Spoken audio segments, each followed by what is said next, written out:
એક વારની વાત છે, 3 દેડકા હતા.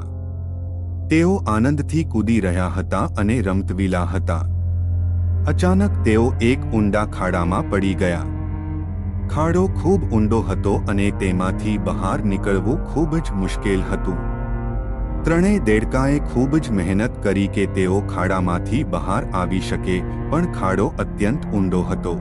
ખાડાની બહારે કેટલાક દેડકાઓ ઊભા હતા અને નીચે જોઈ રહ્યા હતા. તેમણે 3 દેડકાને કહ્યું, તમે આ ખાડામાંથી બહાર નહીં આવી શકો. આ અશક્ય છે. તમારા માટે વધુ મહેનત કરવાનો કોઈ ફાયદો નથી. બહારના દેડકાઓની આ વાતો સાંભળીને 2 દેડકાઓએ હાર માનવી. તેમણે વિચાર્યું કે આ સાચું છે, આ કામ અશક્ય છે. તેથી તેમણે મહેનત કરવી બંધ કરી અને ખાડાની તલિયે બેસી ગયા. પરંતુ ત્રીજો દેડકો, જે બહેરો હતો, તેની મહેનત ચાલુ રાખી. તે બીજા દેડકાઓની નકારાત્મક વાતો સાંભળી શકતો નહોતો. તેણે પોતાનું ધ્યાન માત્ર ખાડામાંથી બહાર નીકળવામાં મૂક્યું.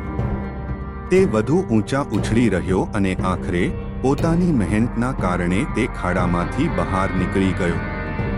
આ વાતથી આપણે શીખવા મળે છે કે નકારાત્મક લોકોની વાતોને અવગણો અને હંમેશા સકારાત્મક રહેવું જોઈએ. મહેનત અને આત્મવિશ્વાસ સાથે કોઈ પણ મુશ્કેલીમાંથી બહાર આવી શકાય છે.